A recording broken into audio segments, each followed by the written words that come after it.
ഡാ, നീ ഇന്ന് വൈകുന്നേരം പാർട്ടിക്ക് വരുന്നുണ്ടോ? Get lost. ഇന്നത്തെ പാർട്ടിയിൽ we will really miss you man. എന്തു ചെയ്യാൻ, നീ ഇങ്ങനത്തെ ഒരവസ്ഥയിലായിപ്പോയില്ലേ? സാരമില്ല, ഇന്ന് നീ ഇല്ലാത്തതിന്റെ കുറവ് ഞാൻ നികത്താം. എന്റെ കുറവ് നികത്താൻ നിനക്കാവില്ല.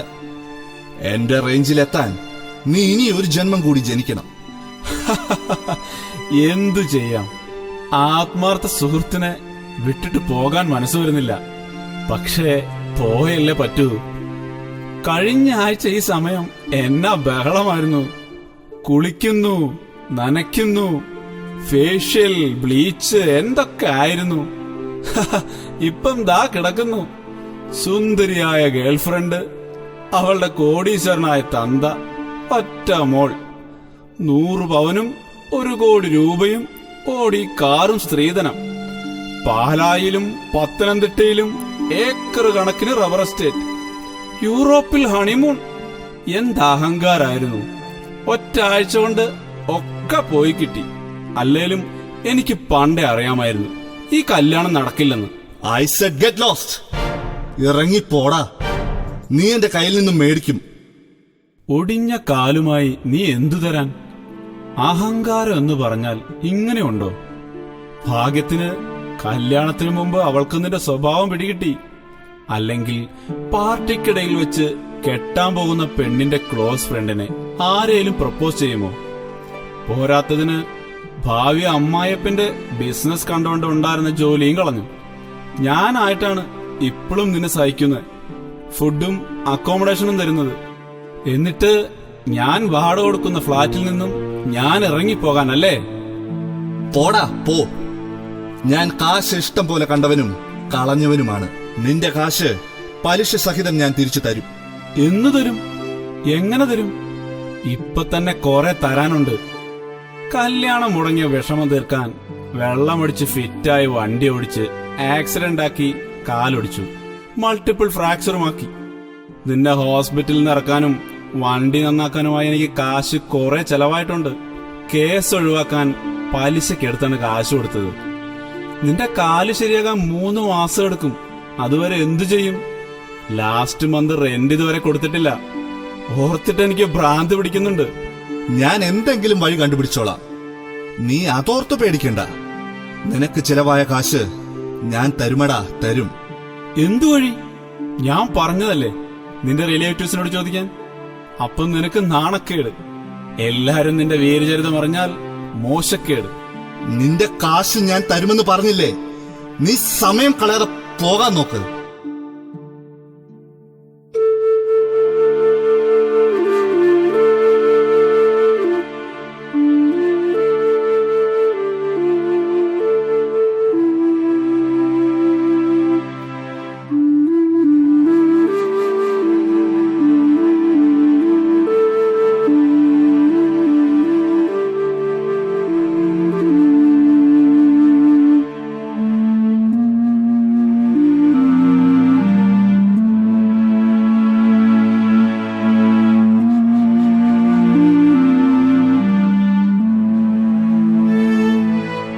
എടാ, ഞാൻ പറഞ്ഞ കാശ് ശരിയായോ?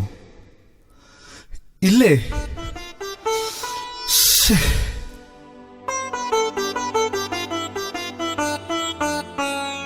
ഹലോ, എടാ ഇത് ഞാനാ. Hello hello. കൂട്ടുകാർ, തെണ്ടികൾ. ലോകം മുഴുവൻ കൂട്ടുകാരുണ്ടെന്ന് അഹങ്കരിച്ച എനിക്ക് ഇത് തന്നെ വേണം. ഒരുത്തനും തിരിഞ്ഞു നോക്കിയില്ല, ഒന്ന് വിളിച്ചന്വേഷിച്ചു പോലുമില്ല. ഫേസ്ബുക്കിൽ പോസ്റ്റ് ഇട്ട് സഹതപിച്ചു. പിന്നെ കുറെ ഗെറ്റ് വെൽ സൂൺ കമന്റ്സും പരിഹാസവും. പരിഹാസം, ചുറ്റിലും പരിഹാസം. എനിക്കെല്ലാം നഷ്ടപ്പെട്ടു. ഞാൻ ആഗ്രഹിച്ച ജീവിതം ഇനി ഒരിക്കലും എനിക്കത് തിരിച്ചു കിട്ടില്ല. എന്റെ ജീവിതം ഞാൻ തന്നെ നശിപ്പിച്ചു. പക്ഷേ ഇങ്ങനെ ഷെയിംലെസ് ആയി ജീവിക്കാൻ എന്നെ കിട്ടില്ല. എന്നെ പരിഹസിച്ചവർക്കും തിരിഞ്ഞു നോക്കാത്തവർക്കും ഞാൻ എന്റെ ജീവിതം അവസാനിപ്പിച്ചുകൊണ്ട് മറുപടി നൽകും. എന്റെ വീഴ്ചയിൽ പരിഹസിച്ചവർ എന്റെ മരണത്തിലും സന്തോഷിക്കട്ടെ.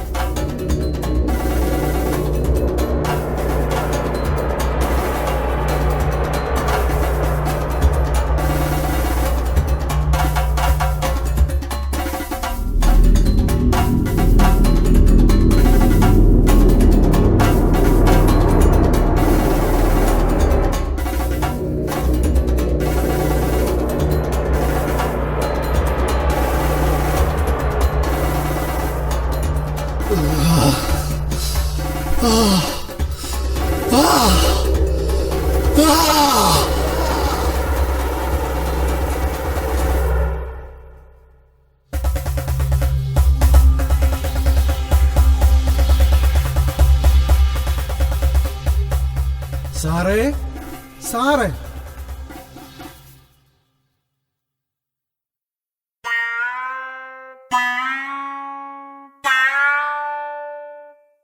സാറേ, സാറേ, എന്താ സാറേ ഒറ്റയ്ക്കിരിക്കുന്നേ? മറ്റേ സാർ പോയോ? പോയി. താനെന്താ ഇത്രയും ലേറ്റ് ആയത്? ലേറ്റ് ആയില്ല സാറേ, ഞാൻ കൃത്യസമയത്ത് തന്നെ എത്തും. എന്താ സാറിനൊരു വല്ലായ്മ പോലെ? ഏയ്, ഒന്നുമില്ല. ഇതെന്താ തന്റെ കയ്യിൽ ഒരു ഗിഫ്റ്റ് പാക്കറ്റ്? ഒന്നും പറയണ്ട സാറേ, വഴിന്ന് കിട്ടിയതാണ്. ഞാൻ ഓർത്തു ഏതാണ്ട് വിലപിടിപ്പുള്ള വല്ലതുമാണെന്ന്. പക്ഷെ തുറന്നു നോക്കിയപ്പം ഏതാണ്ട് പുസ്തകമാണ്. ഒരു പടം പോലും ഇല്ല, അതും മുടിഞ്ഞ ഇംഗ്ലീഷ്. എനിക്കാണേൽ ഇംഗ്ലീഷ് എന്ന് കേട്ടാലേ കലിയ. പണ്ട് 3ാം ക്ലാസ്സിൽ പഠിക്കുമ്പോൾ കൂടെ പഠിച്ച ഒരു കൊച്ചിന് ഐ ലവ് യു എന്ന് എഴുതി കൊടുത്തു. അത് അവൾ ടീച്ചറിന് കൊടുത്തു. അത് കൊടുത്തേനല്ല, അതിനകത്ത് 3 തെറ്റുണ്ടെന്ന് പറഞ്ഞു ടീച്ചർ എന്നെ പോതീരെ തല്ലി. അതോടെ ഞാൻ സ്കൂളിൽ പൊക്കേ നിർത്തി. ഏതായാലും നല്ല കനമുള്ള പുസ്തകമാണ്. ഇരിക്കട്ടെ, എന്തെങ്കിലും ഉപയോഗം വരും. താൻ ഇന്ന് എനിക്കുള്ള ഫുഡ് കൊണ്ടുവന്നില്ലേ? ഫുഡൊക്കെ സമയമാകുമ്പോൾ സാറിന്റെ അടുത്ത് എത്തും സാറേ. ശരി ശരി, വെറുതെ സമയം കളയാതെ ഇവിടെയെല്ലാം വൃത്തിയാക്കാൻ നോക്ക്.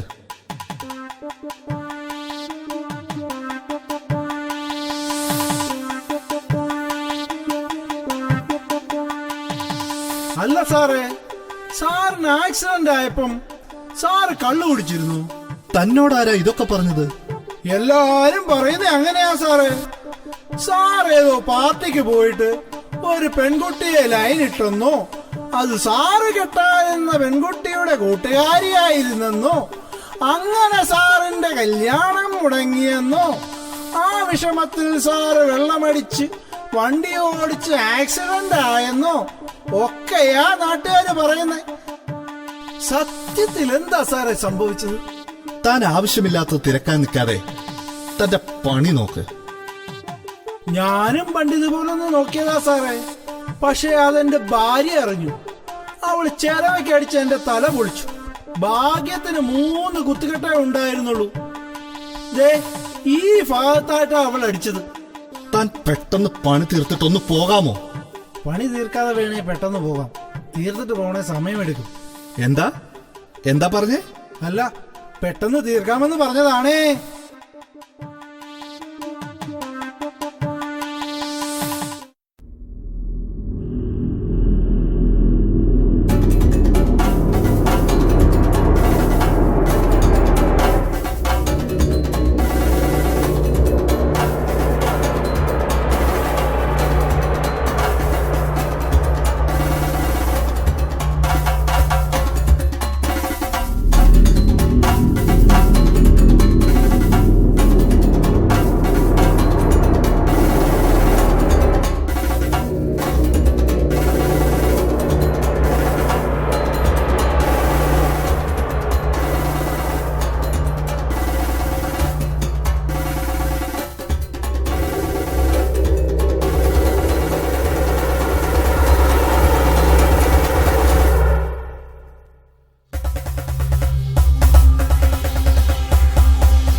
കൂട്ടുകാരനുമായിട്ട് വഴക്കിട്ടു അല്ലേ?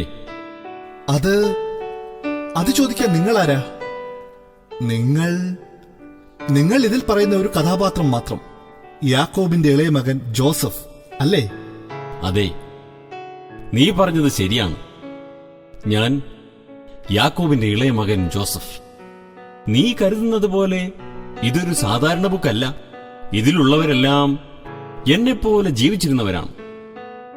ഞങ്ങളുടെയൊക്കെ ജീവിതത്തിൽ നിന്നും നിനക്കൊരുപാട് പഠിക്കുവാനും. ജോസഫ്, പക്ഷേ 5000 വർഷങ്ങൾക്ക് മുമ്പ് ജീവിച്ചിരുന്ന നിങ്ങളിൽ നിന്നും ഞാൻ എന്തു പഠിക്കാൻ? അല്ല, നിങ്ങൾ എങ്ങനെ എന്നെ പോലെ എന്റെ ഭാഷ സംസാരിക്കുന്നത്? നിന്റെ ഉള്ളിൽ നിന്നാണ് ഞാൻ വന്നത്. അതുകൊണ്ട് നിന്നെപ്പോലെ എനിക്ക് സംസാരിക്കുവാൻ കഴിയും. ചില സിനിമയിലെ പോലെ അല്ലേ? കൊള്ളാം. ആട്ടെ, നിന്റെ സുഹൃത്തുക്കളോട് നിനക്ക് വിദ്വേഷം തോന്നാൻ കാരണം എന്താണ്? അവർ നിന്നെ സഹായിക്കാത്തതുകൊണ്ടാണോ? എന്റെ സഹോദരന്മാർ എന്നോട് ചെയ്ത് വെച്ച് നോക്കിയാൽ നിന്റെ കൂട്ടുകാർ ശരിക്കും ദൈവദൂതരാണ്. സോ നിന്റെ ബ്രദേഴ്സ് എന്താ നിന്നോട് ചെയ്തത്? അവരെന്നെ കൊല്ലാൻ ശ്രമിച്ചു. ഓ, എന്നിട്ട് കൊന്നോ? ഇല്ല, അവർക്കതിന് കഴിഞ്ഞില്ല. പകരം അവരെന്നെ അടിമയാക്കി വിറ്റു. R you serious? അതെ, ഒരു മൃഗത്തിനെ പോലെ അവരെന്നെ അടിമച്ചന്തയിൽ വിറ്റു. കച്ചവടക്കാർ എന്നെ ഈജിപ്തിലേക്ക് കൊണ്ടുപോയി. നിന്റെ സ്വന്തം സഹോദരന്മാർ? അതെ, എന്റെ സ്വന്തം സഹോദരന്മാർ, എന്റെ സ്വന്തം കൂടപ്പിറപ്പുകൾ. എന്നിട്ടെന്തുണ്ടായി? അധികാരവും പണവുമുള്ള പോത്തിഫർ എന്ന ഒരു വലിയ മനുഷ്യൻ എന്നെ വാങ്ങി. ഞാൻ അയാളുടെ വീട്ടിലെ വേലക്കാരനായി.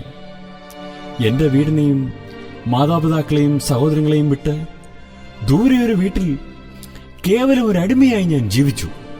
നിനക്കവിടുന്ന് രക്ഷപ്പെടാൻ കഴിയില്ലായിരുന്നോ? ഒരടിമയ്ക്ക് അന്നത്തെ കാലത്ത് പെട്ടെന്ന് രക്ഷപ്പെടാൻ പറ്റില്ലായിരുന്നു. എന്റെ യജമാനൻ പോത്തിഫർ ഒരു നല്ല മനുഷ്യനായിരുന്നു. അവൻ എന്നോട് നല്ല താല്പര്യം കാണിച്ചു. പെട്ടെന്ന് തന്നെ എന്നെ അവന്റെ വീട്ടിലെ കാര്യസ്ഥനാക്കി. കുറച്ചു നാളുകൾ സന്തോഷകരമായി കടന്നുപോയി. പക്ഷെ ഒരു ദിവസം അവന്റെ ഭാര്യ എനിക്കെതിരെ തിരിഞ്ഞു. ഞാൻ അവളെ ആക്രമിച്ചു എന്ന് പറഞ്ഞ് എന്നെ തടവിലാക്കി. അടിമത്തത്തിൽ നിന്നും തടവറയിലേക്ക്. ഞാനായിരുന്നെങ്കിൽ ആലോചിക്കാൻ കൂടി വയ്യ. ആ ദിവസങ്ങൾ ദുരിതം നിറഞ്ഞതായിരുന്നു. ദൈവത്തിലുള്ള എന്റെ വിശ്വാസം കൊണ്ട് മാത്രം ഞാൻ പിടിച്ചു നിന്നു. ഇത്രയൊക്കെ സംഭവിച്ചിട്ടും നിനക്കെങ്ങനെ ദൈവത്തിൽ വിശ്വസിക്കാൻ സാധിച്ചു? എന്റെ കഷ്ടതകളിലൂടെ കടന്നുപോകാൻ ദൈവം എന്നെ സഹായിച്ചു. ജീവിതം ദുരിതത്തിലായിരുന്നുവെങ്കിലും ദൈവം എന്നോട് കൂടെയുണ്ടായിരുന്നു. അവൻ എന്നെ ധൈര്യപ്പെടുത്തി. സ്വപ്നങ്ങളെ വ്യാഖ്യാനിക്കാനുള്ള കഴിവ് അവൻ എനിക്ക് തന്നു. ഒരു അടിമയ്ക്ക് സ്വപ്നം വ്യാഖ്യാനിക്കാൻ കഴിയുന്നത് വളരെ നല്ല കാര്യമാണല്ലോ. തടവറയുടെ പൂട്ടു തുറക്കാനുള്ള കഴിവ് തന്നിരുന്നെങ്കിൽ അറ്റ്ലീസ്റ്റ് അവിടുന്ന് നിനക്ക് രക്ഷപ്പെടാമായിരുന്നു. എല്ലാം ദൈവത്തിന്റെ പദ്ധതിയായിരുന്നു. സംഭവിച്ചതെല്ലാം തന്നെ പദ്ധതി, അതായത് പ്ലാൻ. കൊള്ളാം. ദൈവവും കൊള്ളാം, പ്ലാനും കൊള്ളാം. എന്നെ പറ്റി വല്ല പ്ലാനും ഉണ്ടാകുമോ ആവോ? തീർച്ചയായും ഉണ്ടാകും. എന്റെ അനുഭവങ്ങൾ എന്നെ വളർത്തി.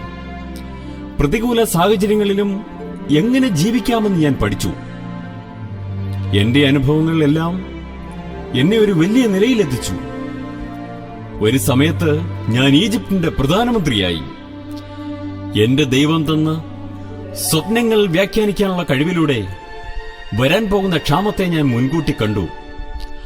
മഹാക്ഷാമത്തെ നേരിടാൻ ധാന്യം സംഭരിച്ച് ഞാൻ ഈജിപ്തിനെ സജ്ജമാക്കി. അയൽരാജ്യത്തുള്ള എന്റെ കുടുംബം ധാന്യം വാങ്ങാൻ എന്റെ അടുക്കിലെത്തി. അത് നന്നായി. നിങ്ങളെ അടിമയാക്കി വിറ്റ സഹോദരന്മാരെ നിങ്ങൾ വീണ്ടും കണ്ടു അല്ലേ? അതെ, ധാന്യം വാങ്ങാൻ അവരെന്റെ അടുക്കിലെത്തി. അടിമയായി വിറ്റവൻ പ്രധാനമന്ത്രിയായത് കണ്ടപ്പം അവർ പേടിച്ചു കാണും അല്ലേ? ഞാനായിരുന്നെങ്കിൽ അവന്മാരെ പിടിച്ച് ജയിലിലിട്ടേനെ. ഞാൻ എന്റെ സഹോദരന്മാരോട് ക്ഷമിച്ചു. ശേഷിച്ച കാലം ഞങ്ങൾ ഒരുമിച്ച് അപ്പനോടും അമ്മയോടുമൊപ്പം സന്തോഷകരമായി ജീവിച്ചു. പക്ഷേ എന്റെ സഹോദരന്മാരുടെ ചിന്താഗതികളുള്ളവർ ഇന്നും ഈ സമൂഹത്തിലുണ്ട്. അസൂയയും സ്വാർത്ഥതയും നിങ്ങളെ ക്രൂരന്മാരാക്കുന്നു. പണത്തിനും പദവിക്കും വേണ്ടി നിങ്ങൾ സഹോദരീ സഹോദരന്മാരെ അടിമകളാക്കി വിൽക്കുന്നു. അപ്പനെയും അമ്മയും ഉപേക്ഷിക്കുന്നു. നിങ്ങൾ ദൈവത്തെ അറിഞ്ഞ് പരസ്പരം സ്നേഹത്തിൽ ജീവിക്കാത്തിടത്തോളം കാലം എന്നെപ്പോലുള്ള അടിമകളെ ഈ സമൂഹം സൃഷ്ടിച്ചുകൊണ്ടേയിരിക്കും. എനിക്കും എന്റെ കൂട്ടുകാരോട് ക്ഷമിക്കാനാകുമോ? പക്ഷേ അതുകൊണ്ട് ഒരു കാര്യവുമില്ല. ഞാൻ ഒരിക്കലും ഒന്നുമാകില്ല. എന്റെ ജീവിതം മുഴുവൻ ഞാൻ നശിപ്പിച്ചു. ഒന്നിനും കൊള്ളാത്തവനായി കൂട്ടുകാരന്റെ ദയയിൽ ജീവിക്കുകയല്ലേ ഇപ്പോൾ.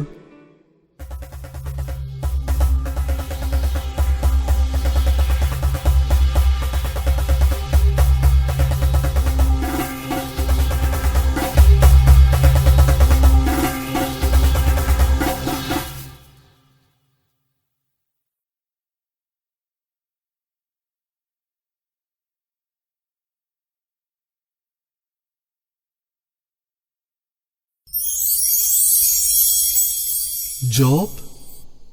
അതെ, ഞാൻ ജോബ്. പഴയ നിയമത്തിലെ ജോബ്. സഹന പിതാവെന്ന് വിളിക്കപ്പെട്ട Job. Oh, you are mister Job? ഞാൻ ഓർത്തു ജോബ് മീൻസ് വല്ല ജോലിക്കാരിയുമായിരിക്കുമെന്ന്. ജോലി നഷ്ടപ്പെട്ടു അല്ലേ? യാ, എന്റെ അഹങ്കാരം കൊണ്ട്. ജോലി മാത്രമേ പോയുള്ളൂ? ജോലി മാത്രമല്ല, ജീവിതം തന്നെ പോയി. കല്യാണം ഉറപ്പിച്ച പെണ്ണുപോയി, കാശും കാറും ഉൾപ്പെടെ എല്ലാം പോയി. എന്തിനും ഏതിനും കൂടെ ഉണ്ടാകുമെന്ന് കരുതിയ ഫ്രണ്ട്സ് വരെ പോയി. എല്ലാറ്റിനും ഉപരിയായി ഒരു കാലും പോയി. പക്ഷേ ടോയ്ലറ്റിൽ മാത്രം പോയില്ല. പോകണമെങ്കിൽ ആരെങ്കിലും സഹായിക്കേണ്ട അവസ്ഥയല്ലേ? ഇത്തരമല്ലേ പോയുള്ളൂ? ഇതിലധികം നഷ്ടങ്ങൾ സംഭവിച്ച വ്യക്തിയാണ് ഞാൻ. അല്ല, നിങ്ങൾക്ക് എന്നെക്കാളും കൂടുതൽ നഷ്ടം എന്താ ഉണ്ടായത്? എന്താണ് നിങ്ങൾക്ക് നഷ്ടപ്പെട്ടത്? എന്റെ ജീവനൊഴിച്ച് എല്ലാം എനിക്ക് നഷ്ടപ്പെട്ടു. എന്റെ മക്കളും ഭാര്യയും വേലക്കാരും എല്ലാം കൊല്ലപ്പെട്ടു. എന്റെ ജീവിതമാർഗമായിരുന്ന കൃഷി മുഴുവൻ നശിച്ചു. ആടുമാടുകൾ കുറച്ചു ചത്തു. ബാക്കിയുള്ളതിനെ കള്ളന്മാർ കൊണ്ടുപോയി. വെറുതെ കഥ പറയല്ലേ, ഞാൻ വിശ്വസിക്കില്ല. കഥയല്ല, എന്റെ ജീവിതത്തിൽ സംഭവിച്ചതാണ് ഞാൻ പറഞ്ഞത്. എനിക്കൊന്നും ചെയ്യാൻ കഴിയുമായിരുന്നില്ല. ഞാൻ ഒന്നുമില്ലാത്തവനായി ജനിച്ചു. എനിക്കുണ്ടായതെല്ലാം എന്റെ ദൈവം തന്നതാണ്. അവനത് തിരിച്ചെടുത്തപ്പോൾ ഞാൻ പരാതി പറഞ്ഞില്ല. എന്റെ ജീവിതത്തെ ശപിച്ചുമില്ല. കഷ്ടതകളിലും ഞാൻ എന്റെ ദൈവത്തെ സ്തുതിച്ചു. ഞാൻ അവനെ ഓർത്ത് സന്തോഷിച്ചു. ഒരു പക്ഷേ നിങ്ങൾക്ക് ഭ്രാന്തായി കാണും. അതുകൊണ്ടാണ് സ്വന്തം ഭാര്യയും മക്കളും മരിച്ചപ്പോൾ പോലും നിങ്ങൾക്ക് സന്തോഷിക്കാനും സ്തുതിക്കാനും കഴിഞ്ഞത്. ദൈവത്തെ അറിഞ്ഞു കഴിഞ്ഞാൽ നിനക്കും അതിന് കഴിയും. നിന്റെ ജീവിതത്തിൽ നടക്കുന്നത് എന്തു തന്നെയായാലും നീ അവനെ വിശ്വസിക്കണം. അവന്റെ ഇഷ്ടത്തിന് നിന്നെ തന്നെ വിട്ടുകൊടുക്കണം. ഇത്രയൊക്കെ വിശ്വസിച്ചിട്ടും ദൈവം എന്തിനാണ് നിന്നെ ഇത്ര കഷ്ടത്തിലാക്കിയത്? തീർച്ചയായും എന്റെ ദൈവം എന്നെ പരീക്ഷിച്ചതാണ്. നിനക്കറിയുമോ, എല്ലാം നഷ്ടപ്പെട്ട എനിക്ക് ദേഹം മുഴുവൻ വ്രണങ്ങൾ വന്നു. കടുത്ത വേദനയുള്ള വ്രണങ്ങൾ. എന്റെ സുഹൃത്തുക്കൾ പോലും എന്നെ കുറ്റപ്പെടുത്തി. എന്റെ കഷ്ടതകൾ എന്റെ പാപങ്ങളുടെ ഫലമാണെന്ന് അവർ പറഞ്ഞു. ഞാൻ എത്ര പറഞ്ഞിട്ടും അവരെന്നെ കുറ്റപ്പെടുത്തിക്കൊണ്ടേയിരുന്നു. എത്ര നല്ല സുഹൃത്തുക്കൾ! എന്റെ കൂട്ടുകാരെ പോലെ തന്നെ. അതെ, ഏകാന്തതയും കഷ്ടതയും നിറഞ്ഞ നാളുകൾക്കൊടുവിൽ ദൈവം എന്നെ സുഖപ്പെടുത്തി. എന്റെ ജീവിതവും സന്തോഷവും എനിക്ക് 10 മടങ്ങായി തിരികെ തന്നു. ഞാൻ വീണ്ടും ധനികനായി. സമ്പത്തിൽ മാത്രമല്ല, എന്റെ അനുഭവങ്ങളിലും എന്റെ ദൈവം എന്നെ ധനികനാക്കി. പക്ഷേ ഒരാളുടെ കഷ്ടതയിൽ സഹതപിക്കാതെ, അവരെ സഹായിക്കാതെ കുറ്റപ്പെടുത്തുന്ന കൂട്ടുകാരും നാട്ടുകാരും ഈ കാണുന്ന സമൂഹത്തിലുമുണ്ട്. ദുരിതത്തിലും കഷ്ടതയിലുമായിരിക്കുന്നവരെ സഹായിക്കാനും ആശ്വസിപ്പിക്കാനും തയ്യാറായിട്ടുള്ള എത്ര പേരുണ്ട് ഈ കൂട്ടത്തിൽ? വിരലിൽ എണ്ണാവുന്നവർ മാത്രം. ദൈവത്തിന്റെ പദ്ധതികളെക്കുറിച്ച് മനസ്സിലാക്കാൻ സാധിച്ചവർക്ക് മാത്രമേ അതിന് കഴിയൂ. എല്ലാ മനുഷ്യരിലും അവൻ അവന്റെ പദ്ധതികൾ നടപ്പിലാക്കുന്നു. അന്ന് എന്നിലും ഇന്ന് നിങ്ങളിലും, കുറച്ചു കഴിഞ്ഞാൽ നീയും അത് തിരിച്ചറിയും. എന്ത് പദ്ധതി! ജോലിയും സുഹൃത്തുക്കളും സ്നേഹിച്ച പെണ്ണും കാലും നഷ്ടപ്പെട്ട എന്നെപ്പറ്റി എന്ത് പ്ലാൻ! എല്ലാം നഷ്ടപ്പെടുത്തുന്ന പ്ലാനുകൾ മാത്രം.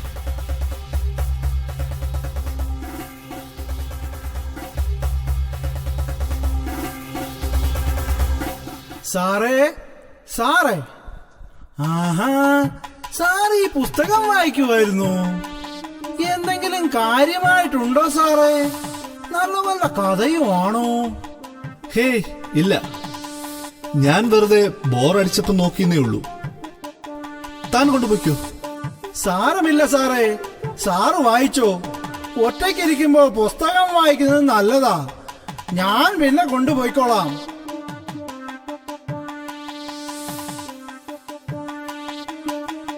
സാറേ, ഒരു കണക്കിന് സാറിന്റെ കല്യാണം മുടങ്ങിയത് നന്നായി.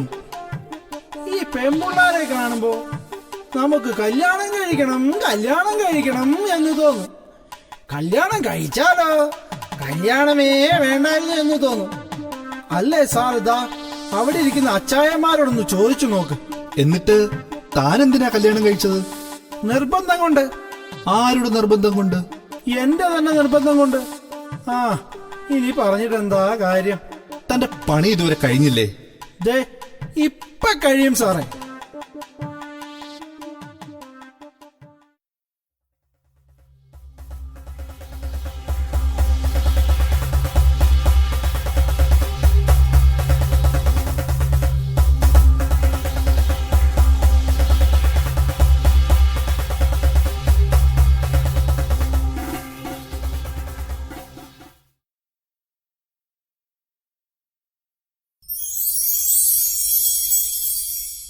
നിനക്കെന്റെ ഗുരുവിനെ കുറിച്ച് കൂടുതൽ അറിയണമല്ലേ? ആരാ നീ? ആരാ നിന്റെ ഗുരു? ഞാൻ മറിയ, പാപിനിയായ മറിയ. യേശുവാണ് എന്റെ ഗുരുവും രക്ഷകനും. അവൻ എന്റെ ജീവിതം തന്നെ മാറ്റിമറിച്ചു.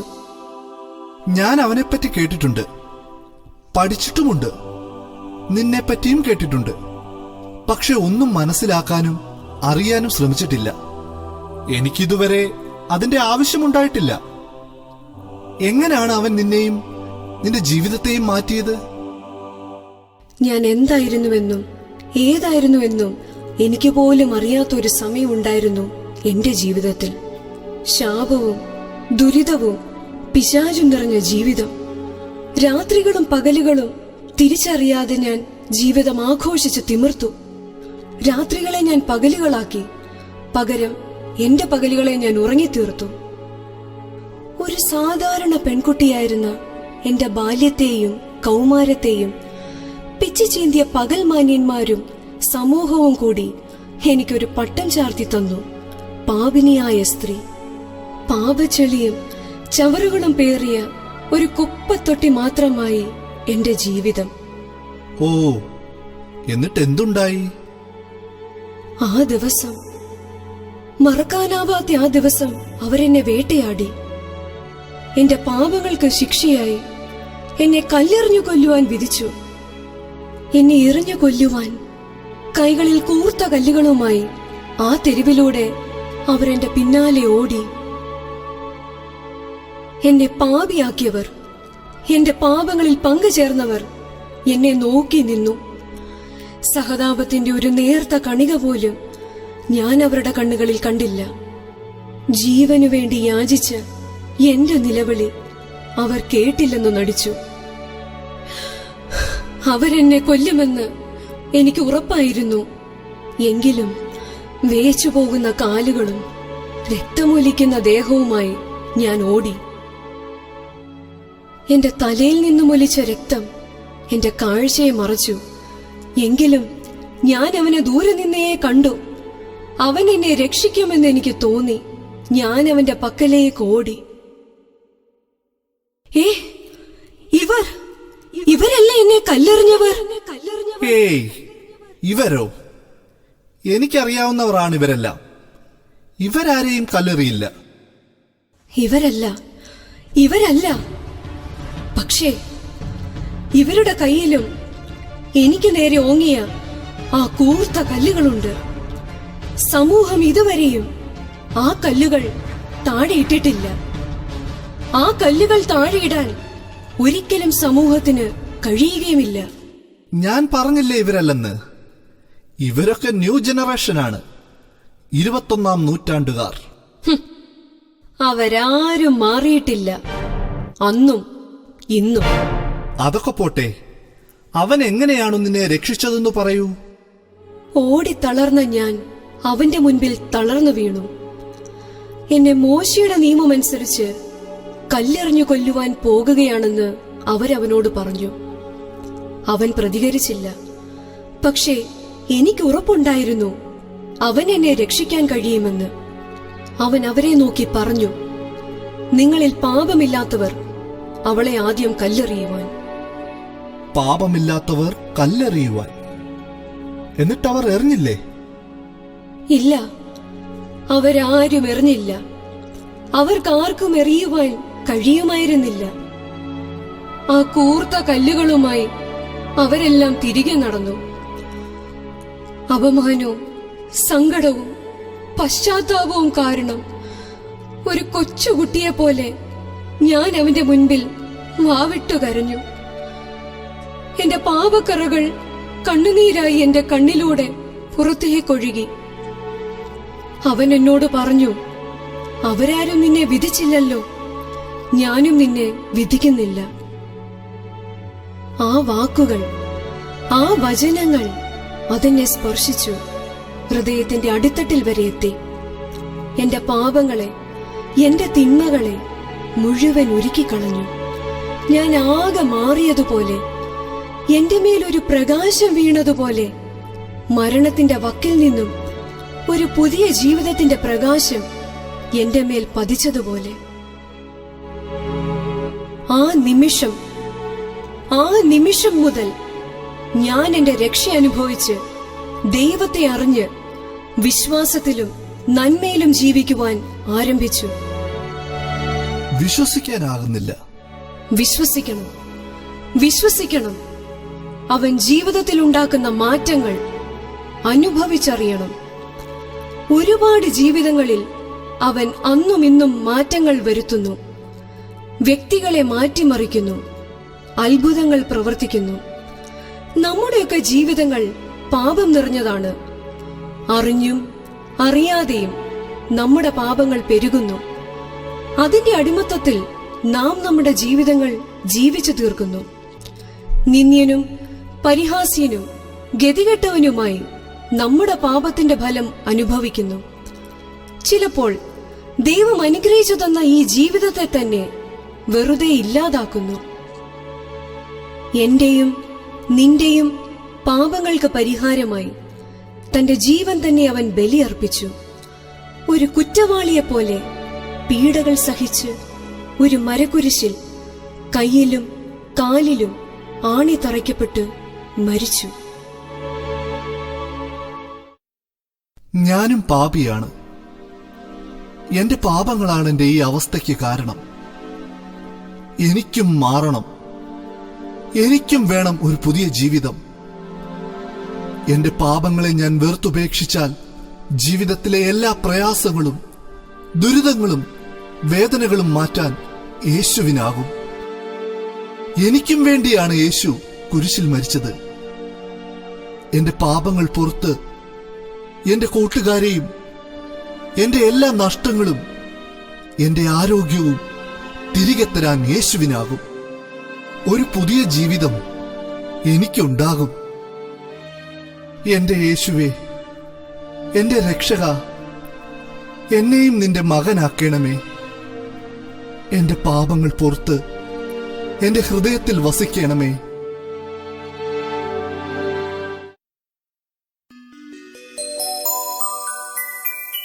ഡാ, നീ ഒരു ഫയല് കണ്ടോ?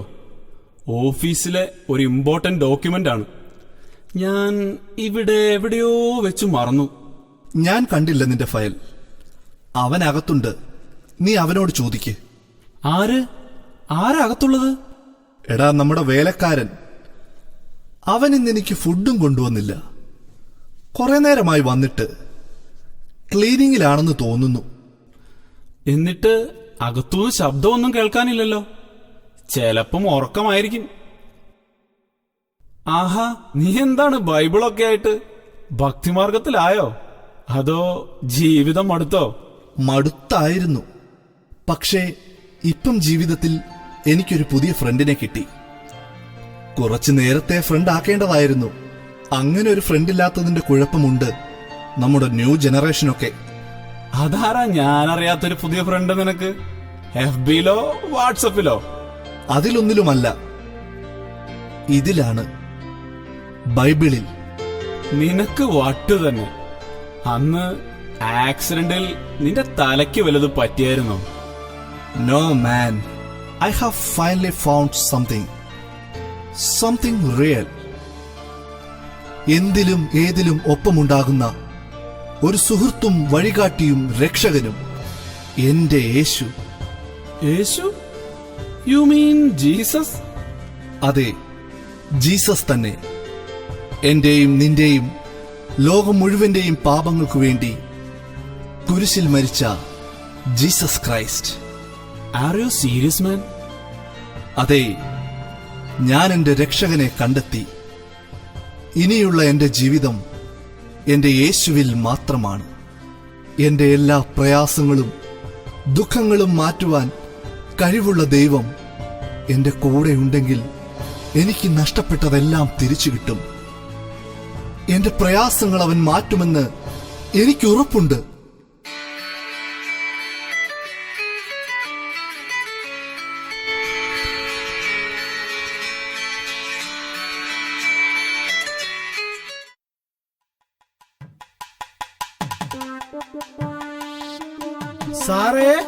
സാറേ, ഒന്നും പറയണ്ട സാറേ. കുറച്ച് ലേറ്റായി പോയി. രാവിലെ എഴുന്നേൽക്കാൻ താമസിച്ചു. സോറി. ഫുഡ് കിട്ടാനും ലേറ്റായി. നല്ല പൊറോട്ടയും ബീഫുമാ. ചൂട് പോകുന്നതിന് മുമ്പ് സാറ് കഴിക്ക്. ഫുഡ് വാങ്ങാൻ താനെപ്പോഴാ പുറത്തു പോയത്? ഞാൻ പുറത്തു പോയെന്നു? എന്റെ സാറേ, ഞാൻ വരുന്ന വഴിയാ. അപ്പം താനല്ലേ നേരത്തെ വന്ന് ഈ ബൈബിൾ എനിക്ക് തന്നത്?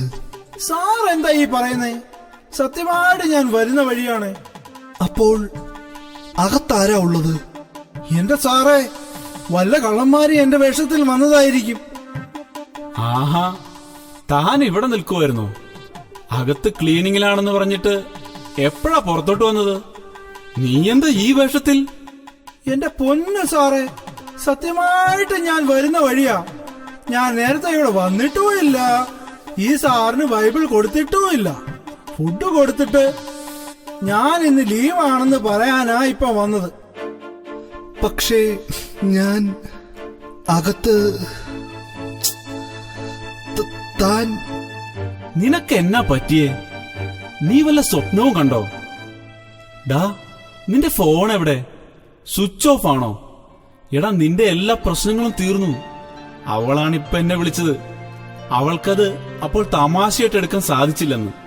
പക്ഷേ ഇപ്പോൾ അവളുടെ മനസ്സ് മാറി. അവൾ നിന്റെ സ്നേഹം മനസ്സിലാക്കി. എന്താ നീ പറയുന്നേ?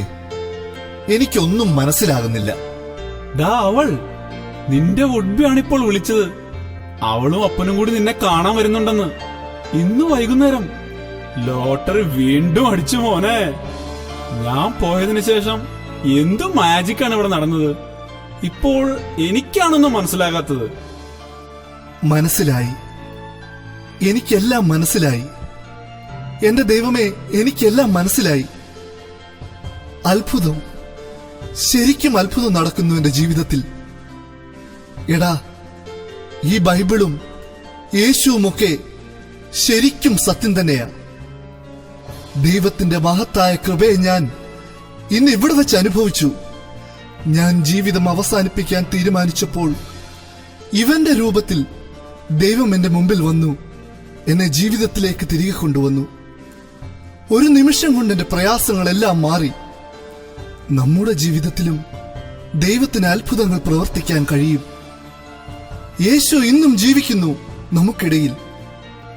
നാം അവനെ കണ്ടെത്തിയാൽ, വിശ്വസിച്ചാൽ അവനുണ്ടാകും നമ്മോട് കൂടെ.